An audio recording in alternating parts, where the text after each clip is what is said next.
Welcome into the LIBA Business Hour, sponsored by Nats to Tassili, highlighting local independent businesses in and around Lincoln on 93.7 The Ticket and theticketfm.com. Here's your host, LIBA Executive Director Travis Filing and Gary Tharnish. And good morning. You're listening to the LIBA Business Hour. And as always, I'm Travis, CEO of LIBA. And with me is Gary Tharnish from Home Design Real Estate. How you doing this morning? I am doing really good. I'll tell you, it's another Husker game day. This is a big one, Indiana. It's a big one. For those of you listening after this I thought you were going to call them and have them push the game back so we didn't have to be here this dang early. Yeah, people listen to me about that sort of thing. Well, they should. Sure. Mm-hmm. Yeah, absolutely. Yeah. Never going to happen. Never, ever going to happen. I can tell you that for sure. Yeah. That's a big game today, though. Indiana 6-0, rated number 16. Oh, my gosh. But our team is looking great this year. I'm loving it. I don't know. It might be kind of tough sledding. Have they played anybody? Well, yeah. Who, Nebraska? No, Indiana. I mean, 6-0. They've obviously played six people, but people would argue, have we eat two a little bit? Yeah, that's fair. So they haven't lost a game. Yeah, so we have. I know. Yeah, it's a good road test for sure. And I certainly hope we come out with a win. You know, yeah. Who knows? We'll see. Yeah, we're gonna need it. Our O-line is hot this year. I think, obviously compared to other years, but I mean they're doing good. I think we're gonna win. Okay.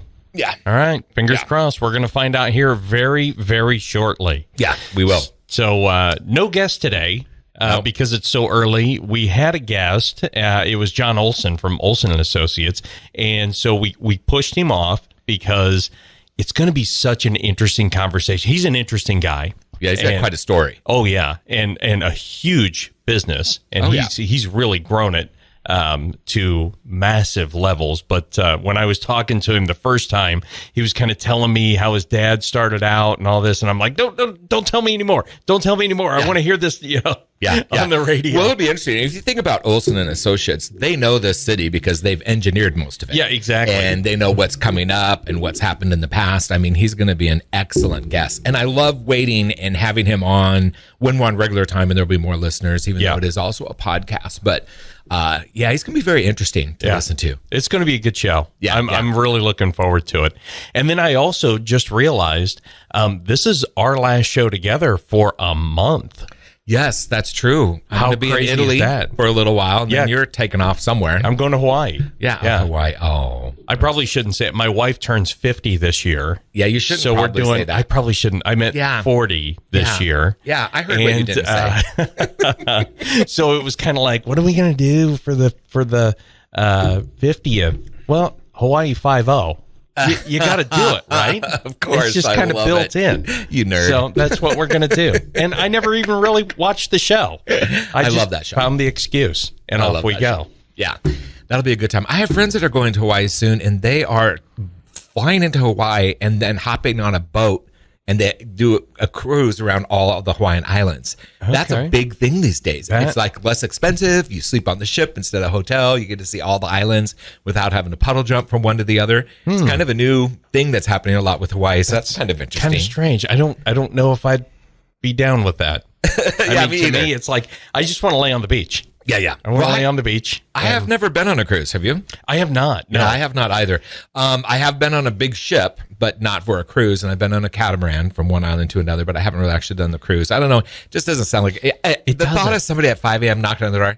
Hello, it's Brad, your activity director. It just makes me want to scream. Somebody kill Brad. Quickly. Or whatever his name is. Activity director person. Yes. Oh, that's funny. The thing that always turned me off was and I heard this is gone away, but it used to be like assigned seating, and now you have dinner at assigned times and you sit with certain people, and it's like, I'm on vacation, man. Yeah. The fat kid's going to eat whenever he wants to eat, not at 5:30. I've been to the Caribbean a lot of times and always stayed on an island for at least a week. We rent a Jeep, rent a Jeep, drive around. I love hanging out with the locals. I think you find out the best things about the island, the best food. I enjoy that. The thought of waking up and all of a sudden you're in port at St. Martin or something. You get off the ship and you have 7 hours or whatever. Right. That would drive me crazy. That would be stressful, I don't want to just shop where all the touristy stuff is. Right. And I'd be the guy running the dock or whatever they call it. That would be me every time. Don't leave without me as the boat takes off, So, well, and it's funny because this year, Shannon and I, we go to the Caribbean a lot too. And we did a trip to Barbados. Nice. And it was an all-inclusive property. And it was such a waste of money because we're the same way. We always rent a car. We got a Jimny. Have you seen those things? Yes. It's kind of a Jeepy little thing. It was kind of fun.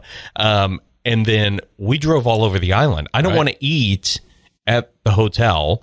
I don't want to eat because it's always crappy food, right? The all-inclusive, unless I've been going to the wrong ones, it's always like a whole lot of mediocre food. And so we go, where do you eat? Where do you eat? We talk to the people that are working in there. And, I eat over here. I eat over there. And we drive all over the island and eat. So that's the way to do it. We hardly ever eat in the all-inclusive. It was a waste of money. Just immerse yourself in the culture. We're staying at a villa in Italy, and everybody that we're going with, there'll be 8 of us staying there, is like, let's go shopping the first night and buy groceries, and somebody can make dinner one night or that cook. Hey, I'm on vacation. I love to cook. I cook all the time. I don't want to cook on vacation. Number 2, we're going to be going out and about to different festivals and stuff all the time. You're never going to be back home in time to eat. Who wants to be out all day, come home at 7:30 and go, you got to cook. So 2 hours later, you eat at 9:30. And it doesn't work out. Yeah, exactly. And now I just realized, Ben, Gary has been hammering you to get into the booth. He is going to Italy for 2 weeks. So there may be a little quid pro quo here. What do you think, man? Maybe. We'll see. It's like, there we go again. The big maybe. Maybe. Ben, the big maybe. That's going to be my even nickname an opportunity to go, you could be in the booth for the rest of the year. I just need to go to Italy with you. And he's like, I don't know. I love it. I love it. Which, this is so weird. So I was calling another person, Dallin George. He owns Western Bank, and because I think you'll be a fun guest. And I was talking to Todd Calfee, who we had on the show a while back. And I said, hey, I need to get a hold of Dallin. I want to see if he'll come on the show with us. And he goes, he's in Italy right now. I go, really? I said, my buddy Gary's going to be in Italy here in a couple of weeks. He goes, oh, yeah, no, this is the thing they bought at the LIBA auction. Oh, yeah, I'm got the other one. You're kidding? Yeah. So he's there for 2 weeks. Right. And then you're there right after 2 weeks. So we might have to have like him, and it's owned by Steve Glenn of Executive Travel. So maybe we have like those two come on, and you guys can talk about Italy and talk about the house. Because I was going to bid on the house, but I was actually in Barbados during the auction last year. And so I couldn't get a cell signal out because I was going to call Debbie and have her be my proxy because I wanted to bid on it too. Yeah, I'm glad you didn't get it. I'm not. Because I'm glad I get it. Very selfish reasons there. But it looks pretty dang nice. Yeah, it should be a good time. I'm looking forward to it. Because it's like, how many bedroom was it? 6? 7? It's 5. Oh, is it 5? Yeah. Okay. Each with their own, I believe each with their own ensuite. And so it's just 610. It could be more swimming than that, pool and kind of in the hot tub. I wouldn't call it mountains. Well, yeah, it's kind of the whole kind of area. hilly. It's inland. Yeah, halfway between Florence and Rome, just by Montone. So it should be. But I'll let you know all about it. Oh, I'm sure. It kind of looked like the Smoky Mountains, kind of that West Virginia Smoky Mountain. Yeah. It was beautiful, man. Yeah, it's going to be just fun. Spectacular. Hey, we talked before we went on the air about talking a little bit about LIBA. LIBA. This is What's the LIBA LIBA Business Hour. It is it's a French delicacy, and it's seafood. So if you don't like seafood, that wouldn't be good. But anyway. Oh, you mean LIBA here in Lincoln? Yeah. It's the Lincoln Independent Business Association. You had me confused with the recipe that doesn't exist in France. So now that we're back on target. LIBA, the Lincoln Independent Business Association, I think sometimes we just say LIBA, and there might be people that listen that don't know what that is. Right. So I've been a member of LIBA almost since its onset, maybe 3 or 4 years after LIBA became LIBA in the 80s. I joined. So I've been a member for a long time. And there's a lot that I love about it. And I think the biggest thing is when you're at a LIBA networking thing or luncheon, you're just with other LIBA members in general. It's nice to know as an entrepreneur that you're not out there in the ocean all by yourself. Yeah. I've said that before many times on the air, but I think there's a lot to be said for that.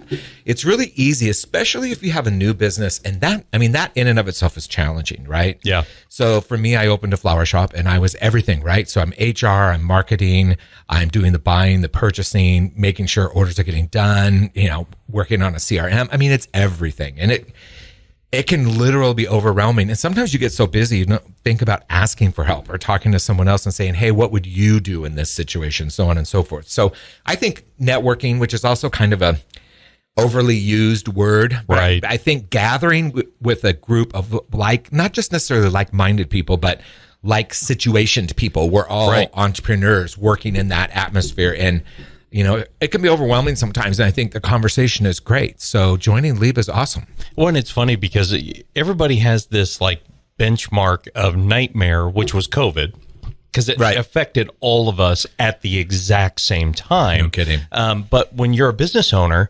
COVID's happened all the time.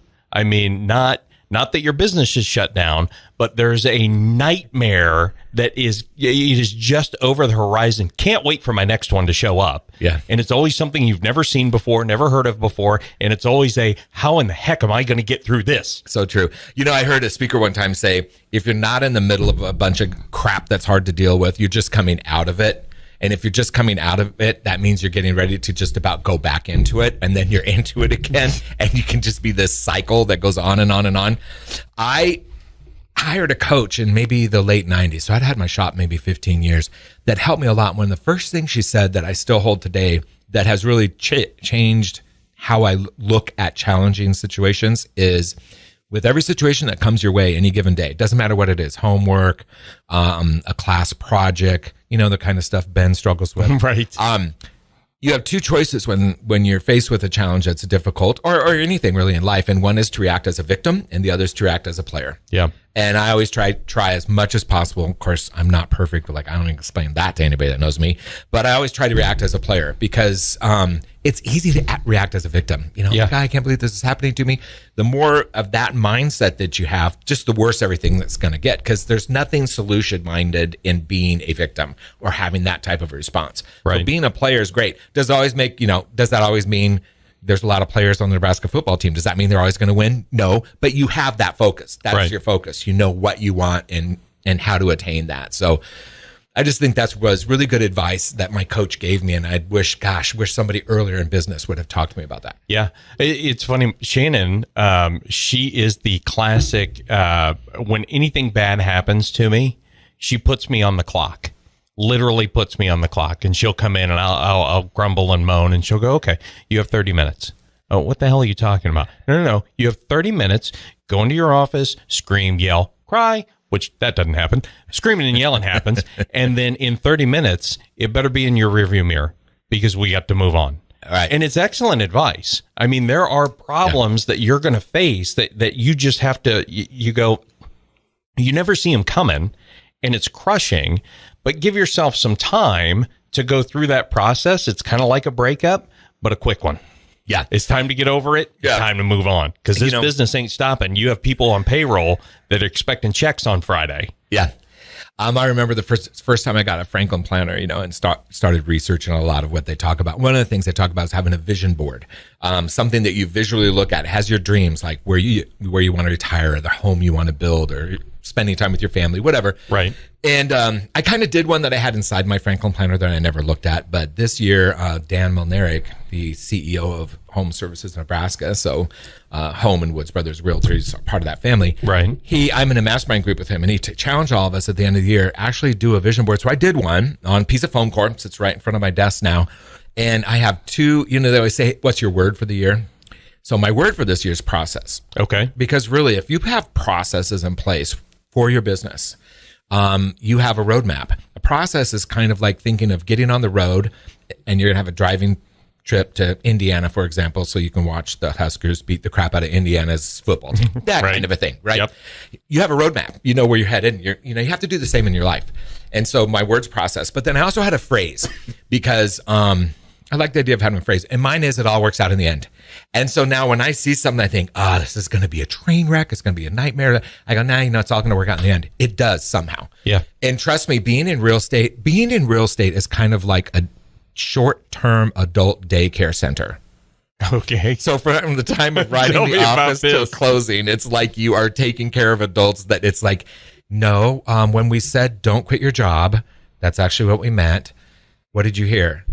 Well, I just heard that I have to have income. Okay, yeah. No, you have to have the same jobs in order to get your loan. I mean, it's stuff like that. But I think that has helped me a lot, just focusing on that. No matter what the situation is, somehow in life, everything works out in the end. Yeah.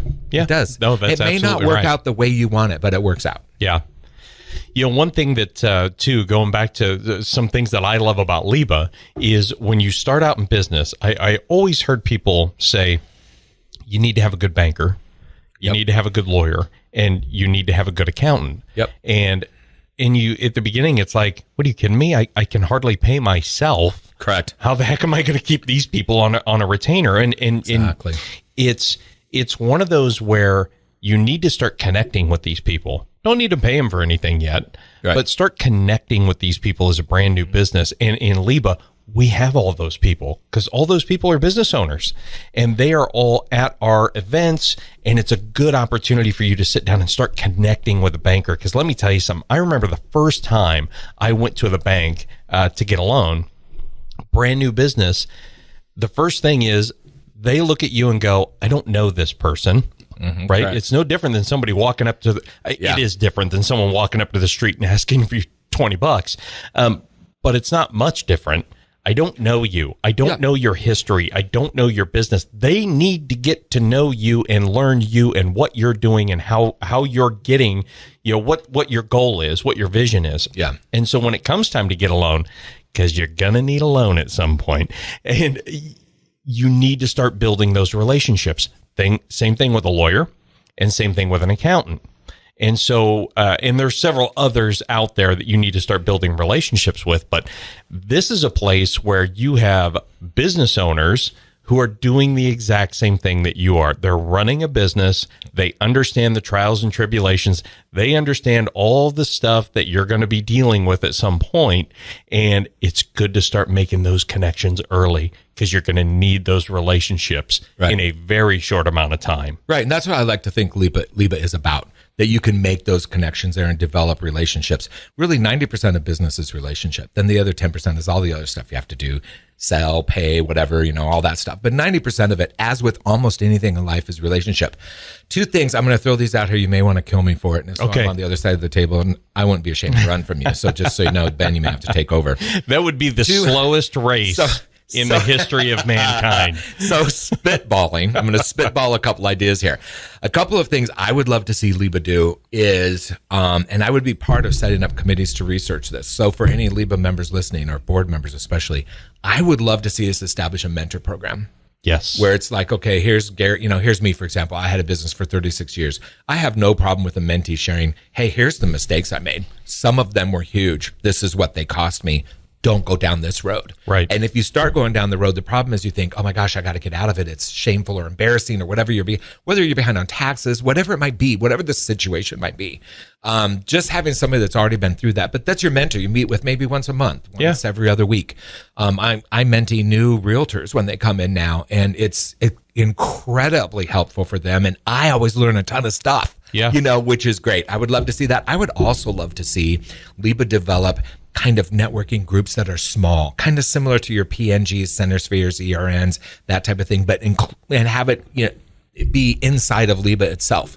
I'm in a Center Sphere group. We just recently started a little power group from that group, which is all people. It's a commercial banker, a commercial real estate agent, me as a residential agent, a builder and remodeler, an investor, a mortgage loan person. It is a great group because obviously we cross connect. That's a lot of what LIBA, that is the essence of LIBA, along with the fact that we're watching, the politics and legislative issues that are up that are going to affect business. That's also important. But I think from a benefit to membership thing, that would be really cool. Yeah. Well, and it's funny that you mentioned both those because both of those are on the plan. They're on the board. Awesome. I haven't made a board, but I should make a board, my LIBA vision board. But let's talk a little bit about that right after the break here. So we'll talk networking and we will talk mentor program and a lot of other things that we have in the works at LIBA. So you're listening to the LIBA Business Hour, and we will be right back after this. Back to the LIBA Business Hour on 93.7 The Ticket and theticketfm.com. This segment's sponsored by Ascend Aesthetics. Welcome back to the LIBA Business Hour here on 93.7 The Ticket FM. This morning, I am very proud to be the co-host with Travis Filing, the CEO and president of LIBA, which we're talking about today. And I'm Gary Tharnish with Home Design Real Estate Group. And today we're trying to talk all about LIBA. So before we went on break, we were talking about possible mentorships and maybe networking groups within LIBA. And you said there's some other stuff on the board. There is. What's on the board? Like on the networking side of it, I was thinking some of the same thing because we really truly have some of the best and brightest minds, business owners in LIBA. Certainly. I mean, we have people who have been in business third generation, fourth generation, been members of LIBA since 1979. Right. And these are people that you want to connect with, not in the sharing leads kind of way, because that's what I always think of when I think of networking. Not that you can't, you definitely can, but it's just having the conversations with these people and talking with them and understanding the trials and tribulations of business. And so that's something that I've been desperate to get put together. And it's right now, the nightmare is just trying to get my arms around the organization because I'm still relatively new at LIBA, and we have a small team. So that might be something I may kind of find. I need to find somebody who is energetic and not afraid to have conversations with people. And let's see, maybe even somebody in this room that could help. Oh, it is Ben. It's perfect fit. No, I would love to help with some of those things. Well, we've been tossing some of those ideas around, you and I together, but I talked 10 years ago, I was talking about some of those things. It's just a matter of getting it done. But yeah, no, I'd love to help with that, get a committee and start with some of those ideas. I think it would be amazing. I love the idea of the mentorship. You know, you become LIBA, when you become a member of LIBA, especially if you're a new business owner, hey, if you'd like a mentor, we have these mentors available. Right. And just have a group of us that are willing to mentor a new business, that's starting, I think would be I would have loved to have had that when I started my business. Yeah.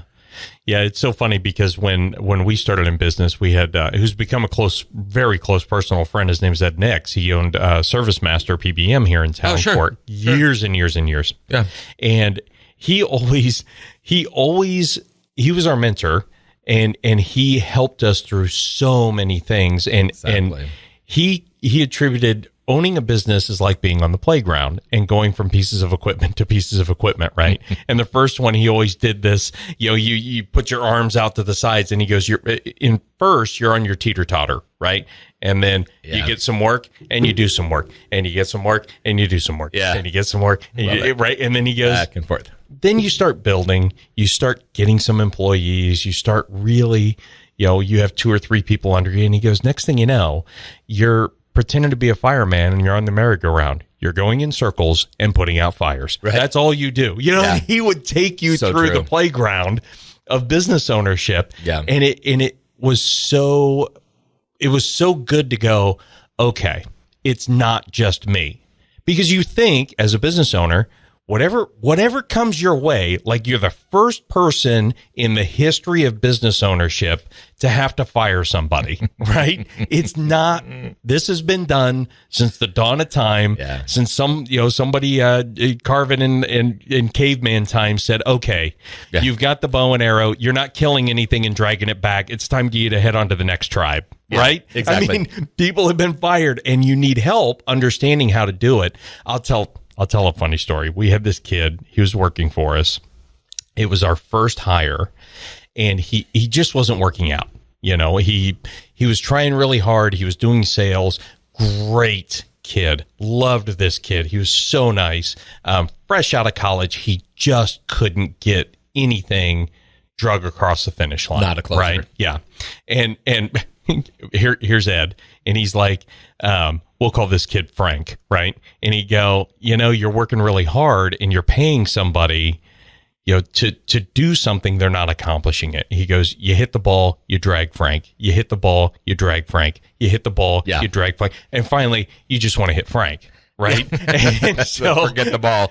And so he got me, he would talk to me just about every day. It was almost like kind of getting that energy up, hyping you up to do what you had to go do. And I couldn't do it. I just couldn't let him go because it was soul crushing to me. It is hard. And the first one, oh man, the first one's so tough. Finally, one day, this went on for about 2 or 3 weeks. Yeah. And finally Ed calls me up, and it was like on a Wednesday or something, right? He fired himself. And he goes, did you fire Frank yet? I said, no, and you beat yourself up. You feel terrible because you haven't let him go. And he goes, okay, I'm sick of this. I'm going to be down Friday at noon. And if Frank is there, I'm firing him. And it's like, oh my God, I don't want Ed to fire because Ed's like, because at the time you're like, this guy has no feelings, right? Exactly. So I better slip on the velvet gloves and let this kid go. Yeah. And it was kind of the boot in the backside that I needed to move on from him. But again, yeah. So back to, that was a long way to. That's okay. Well, it's one of many challenges that you have in business, but it's an important one. I mean, letting somebody go is incredible. Nobody taught me or even talked to me about hiring either. I mean, I was just like, oh yeah, you seem nice. Come on and hire her. Oh, was I supposed to check to see if you had 4 DUIs because you're going to be a delivery driver? How dumb am I? You just seem super like you'd be good at it. I mean, so many things can happen. One another thing that crosses my mind, and my coach helped a lot with this, and I share it all the time now with businesses. I share it with, a realtor who's just their own business person, but I share it with them. And I'll say oftentimes, your own perception, inner perception of yourself or your abilities or your business, the inner perception of your business, like what are we good at? What do we do the best? Let's list our top 10 things that we're the best at. Number 1 being we're just absolute best at this. Oftentimes an inner perception of your business is way off base with the outer perception and what it might be. We did that as we took a little reprieve and spent a weekend, all of us together that were working at the shop. There were like 12 of us at the time, and we did all this work. And one of them was to do that, right? The things we were great at. And then the coach, Tam Mahaffey was her name at the time. She's retired now, but she said, okay, now you're going to give me your credit card, and I'm taking 12 of your best clients. You can choose them. I want 12 clients, maybe some corporate, some personal, somebody that you did a wedding for, event or something. We're going to take a group of them out to dinner and ask them some of these same questions and see how it pairs up. So one of the things that we said we were number 1 at was service. We're like, we're fun, we're great to talk to, and it was 9 out of 10. Oh my Came in 9 out of 10. And then they answered why. And we were like, well, that was shocking. But we delivered flowers all over town, but a florist is unique because you have to manufacture your product every day that you send out. You don't buy a bunch of widgets and just put them on the shelf. So there's time involved. So we'd have somebody call at 1:00, well, can you get, anniversary flowers to my wife? She leaves work at 3, and it's like, well, our last delivery cutoff time is 1:00. So we can't, we could send it tomorrow. Okay. Well, first off, that's really wonderful for anybody, right? Yeah. My anniversary is today. You can send them tomorrow. Oh, great. So it was a guy that called in this scenario. Yeah. Women never. Yes. I'll be very gender specific here and we may get in trouble, but no, I never, ever had a woman call and say, it's my anniversary and I forgot. Not ever. Yeah. So yes, in this case, it would be a man. But, what we realized is they were like, it's horrible service because our clients that went out to dinner were actually saying, look, at the time, I mean, this is going way back, but the delivery fee at the time was $5. Now with flower shops, it's probably 10. But anyway, they said, I would have paid double your delivery fee to get that sent out. But when I asked, I wasn't even allowed to. It was just, our cutoff time's now, whatever. So we set up a whole new system where from this time to this time, it'd be $10. From this time to that time, it'd be 15. We had people calling at 3:30 or 4 in the afternoon. My wife leaves work at 5. Can you get him there? Sure. It's a $25. One person's going to run it trip. I don't care. Right. And we made more money and everything, but our inner perception was really off whack with what the outer perception was. But see, it's one of those things too, because you take, I am the perfect example, and how many times did I walk into your flower shop and you go, oh, is it birthday, anniversary? What is it today? Because why I'm there. Because usually, if back before all this, we talk on the phone. But when I walk in the store, I kind of need it right now, and never once asked. And this is a great business lesson for a lot of people. I never once asked, how much is it going to cost? I never once asked, can you get it done? I made the assumption. I walked in. You want it done. I need it done. I need it done now. I don't care what the cost is. And so it could have been a $60 bouquet and I could have been paying $120. I'm cool with that. because you just want it done. Yeah, you're pulling my chestnuts out of the fire here, because I'm in a spot, and that's just it. And this is what I need from businesses. So when you look at your consumer, when they walk in, it's I'm here to help you because I am solving your problem, and I'm solving it now. It's the old good, fast, and cheap, right? You can have two. And you can pick which two you want. Yep. You can have it good and you can have it fast, but it ain't going to be cheap. You can have it good and cheap, but it ain't going to be fast, right? So you have to think about that and solve those problems. One of my favorite stories of all time was Sutter Heyman, right? And I knew Don back in the late 90s, been doing their marketing for 26, 27 years. And I don't know, Shannon and I, it was like maybe our 5th anniversary. And Don was one of these, he had a mind like a steel trap, right? He must have known everybody's anniversary and when it was in the entire city of Lincoln. And so went in there to see him to talk marketing. And he goes, isn't your anniversary coming up now, or did it just pass? Or, I mean, he knew because it was in May. And I go, yeah, it's in a week or so. And he goes, oh, what did you do for? And I said, well, we agreed not to do gifts for each other this year. And he laughed.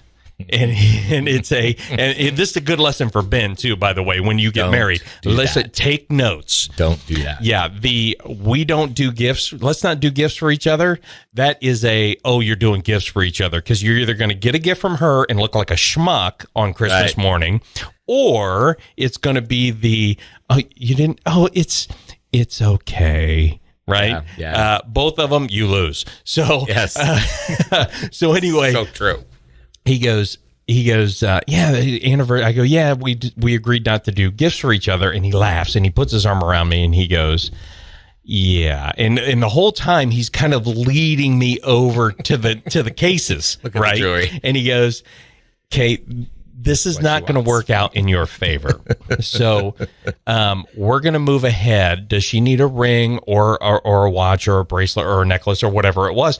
And I walk out of there, dropping $500, $600, $700. And you know what? He saved me because she had something for me, because I was going to, and it was one of those things again. I didn't care about the price. I got the advice. He helped me out. It was just one of those trusted partnerships that he knew his customer.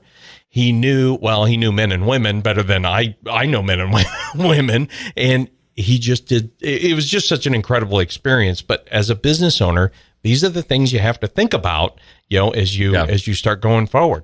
You just said something I love, incredible experience. So, just the other day, so in a lot of businesses, especially real estate, sales, market, a lot of them, it's, you have a customer very satisfied, client very satisfied. They love what you did and everything. And I call this the big faux pas, when at the end, the deal's done. And to say something like, gosh, if you know anybody else that needs some marketing for their business, I'd love the referral, blah, blah, blah, blah. Or hope that your home buying process was great. And if you can think of anybody that needs a home or whatever, I'd be honored to have a referral. I never say that. What I figure is that I'm going to get a referral because I try to make my client experience so memorable and so enjoyable that they won't think of anybody else to refer in the end. I've become their trusted real estate advisor, but I've also become their best friend. I know about them because I've taken time to do that, to create a memorable experience along the entire process. It's so important to the point where, and that's what, Don was doing with you in this situation. He was creating, and you even said it. You still remember that? It's an experience you're telling us about. I'm going to gather 10, 20 years later because you remembered that. And it really is all about that. It's like earlier when I was saying 90% of business is a relationship. I so oftentimes will see, like with my mentees, and they'll say, so when I meet with somebody, I need to find out like what size of house they want. And if they have we need to get right into where they want to live in town. And I said, no, when you first meet with somebody, we're not even going to talk real estate. You're going to do what I call the forward questions. You're going to ask about their family. You're going to ask about their occupation. What are their recreational habits? What are their dreams? Those 4 things. Get them talking. Find out who they are. You're instantly building a relationship, and 95% of the other people they're going to meet with are not going to do that. Right. And that's important whether you're doing marketing or whatever. I used to just cringe when somebody would cold call. I'm super swamped, and I'd be like, hi, I'm from AAAAA Realty or AAAA Marketing Radio Station or whatever it might be. And do you have a few minutes where I can talk, And I'm like, I have an appointment book. A lot of times, because it's like, okay, number one, but then they would go right into, we have this package and we have whatever. And I'm like, wow, you're trying to sell me something and you have no clue what my needs are. Right. Right? Like, it's like selling a pen, Do you need a pen? Yeah, exactly. If not, I'm not going to waste my time with you. I need to find out what your needs are. I think that's really important. But I love the idea of this, where it talks about you don't ask for a referral. You earn referrals from your clients, because nobody's going to refer you. I mean, I think about people I refer. And I had a developer recently, remodeler. I referred to a client, and about two months in, I thought, I wonder how that's going. And I took the time to call, and I found out that it wasn't going real well. There were some issues. I was able to call the owners of the company and say, okay, we didn't know that was existing with our person that was handling that. They ended up taking great care of it. So I developed 2 really good relationships that way, right? Developed a relationship with the person I referred and also the person I referred to. That way, you're staying on top of it. Those are memorable experiences for someone. Yeah. I think, and back to the whole idea of business and LIBA and what LIBA can do for people. I mean, we do a lot already, but just some new things. I mean, if we don't change and grow and develop that way, we're going to not have members after a certain amount of time, right? Another change idea, I think, is a little bit educational. Whether it's, I would like to talk about customer service sometime, maybe take out a BizNet where we have another 10 minutes where somebody just stands up and says, hey, here's some tips, whatever. Right. Marketing tips. I found as a business owner, that's one thing. In the first 10 years, easily I spent several $100,000 or more in marketing. Oh, yeah. Well, in 36 years, I'm sure I spent way more than that. Probably way more. But not knowing, I didn't even know what ROI was for 4 years. And it was a marketing person that finally asked me that. And I'm like, Roy? Who's Roy? Who's Roy? Who's Roy? What's he want? Well, it's return on investment. I'm like, oh, yeah, good question. Like, I don't know, and it was just interesting. I mean, that person was selling radio ads. I remember saying, I might do like a $500 campaign for, now I remember this is way back when. Oh, yeah. But a $500 campaign for a holiday. And I remember this gentleman who today is a very good friend said, I'm not taking your money then. I was like, what? And he goes, I'm not taking your money. I'd rather see you do, as crazy as it'll be, I'd rather see you do 500 over a whole month and do 1 ad a month. I mean, it was bigger than that whole conversation. Right. I'm just kind of narrowing it down. But the point being that, it can be a waste of, I had never had somebody say, I won't take your money. Yeah. But I ended up doing business with that gentleman for 25 years, and we're still good friends to today. So you want funny. When I moved to Lincoln, right, I was a pilot, for God's sakes. And moved to Lincoln and got into radio sales, which is a natural transition, right? Because most pilots, they roll right into broadcasting. Yeah. And so when I got here, my training was literally, there's your desk, there's your phone, here's a phone book, and here's a little bit of information on the radio station. In our packages. Good luck. And that's exactly what it was. Yeah, yeah. And so you go out and you're having conversations, and it had to be a total disaster of conversations. Yeah. And I finally got one guy. You remember the Kirby vacuum sales people? Right. So, and they had like an office out in the trade center, right? Yeah, I'm doing the same thing. I probably should have taken a job with them because I wasn't making nothing. Yeah. And so I finally convinced them to give radio a try. And same thing. They maybe spent $300 in radio ads. And you go back and you write the ad and then all this. Yeah. And at the time, I'm getting like 15% commission. So my whole commission is going to be $40. And the first ad airs, and within 10 minutes, he calls me and cancels his schedule. And I go, why? He goes, well, the ad just aired and the phone didn't ring. Yeah. And I'm like, what? Yeah. Right. And it's one of those where I go, this guy's an idiot. And Ed Honeyke, God, I miss this guy like crazy. I remember Ed. You remember Ed? Oh, yeah. Oh, I'll tell you stories afterwards. But Ed goes, I go, this guy is an idiot. And he goes, no, you're the idiot because you didn't explain to him how marketing works. And I'm like, oh, teach me. Expectations are huge. Yeah. And I know it, and believe it or not, we're actually talking about LIBA here because this is it. This is teach me. Tell me how I can do better within my business. And this is the networking. And this is connecting with other business owners because this is exactly what we do. I feel like we're just getting rolling and it's time. Everybody's giving me the break signal here. So we have one more break and then we will come back and wrap it up. You're listening to the LIBA Business Hour on 93.7 The Ticket. Back to the LIBA Business Hour on 93.7 The Ticket and theticketfm.com. This segment sponsored by U-Stop and Whitehead Oil. All right, it's our last segment here on the LIBA Business Hour, bright and early on a Saturday. I hope people are out there listening to us going, hey, I like these guys. I'm going to start listening at their normal time, which is at 9 o'clock. So welcome to the new listeners at 6 a.m. or whatever time it is now. You're listening to the LIBA Business Hour and Travis and Gary, and we're going to wrap it up here. We got 5 minutes left. So what we want to talk about, I think, wrapping it up is just how to be a member of our organization. And it's so easy to be part of this conversation. And it's just, you can go online to our website, which is liba.org, right? All our information is there. A lot of different membership levels. So there'll be something to fit everybody, which is great. It is not a big expense. Actually, honestly, it's a great deal.